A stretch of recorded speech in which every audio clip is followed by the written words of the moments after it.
In remote parts of Scotland, emergency medical care can obviously take a bit longer to reach patients. The Rural GP Association of Scotland says pre-hospital emergency care given before ambulances arrive is one of the most demanding aspects of the job. A group of them are taking part in a relay race from Stornoway to Kirkwall to raise money for two charities which support their life-saving care and help provide vital equipment. Dr. Charlie Sidderfin is a GP and rural emergency physician.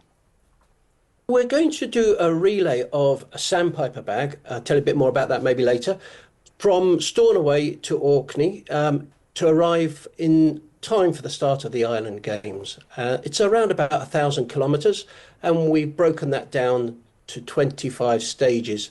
And what we'll have is rural GPs and rural practitioners bringing this bag 1,000 kilometres over to Orkney. Tell us about the bag and why it's important. So the Sandpiper Trust is a trust that works alongside Basic Scotland, which for the last 30 plus years have been providing training and support for rural GPs and rural practitioners across Scotland for the delivery of pre-hospital care. So pre-hospital care is when you've got a critically ill person, either because they've become ill or because they've had an accident and had trauma, and where you need to manage that. And clearly for rural practitioners, unlike with urban practitioners where the ambulance service would normally come, here we need to look after those patients. And Basic Scotland provides courses, and one of those courses is the pre-hospital emergency care course, which lasts for 3 days. And the Sandpiper Trust provides a bag which has got over 50 pieces of equipment in it to allow us to deliver what we need to in delivering critical life-saving pre-hospital care.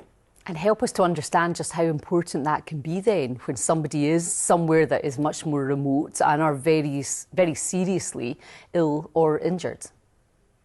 Yeah, absolutely. So I used to work out on Westray, one of the outer islands here in Orkney, and depending on the weather and the availability of the helicopter, it would take a minimum of 2 hours for the helicopter to arrive to evacuate a critically unwell patient. And so, and sometimes it was much longer, depending on weather or other jobs that the helicopter was needing to go to more with higher clinical priority.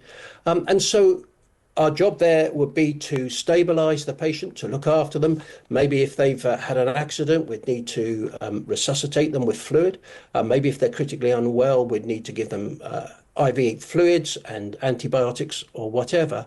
And then we would need to manage them and to make sure that they remain as well as can be until the evacuation comes. How much of a difference does it make then, being able to have, even if it is provided by charity, being able to have these things at your hands just to help to make these critical situations better?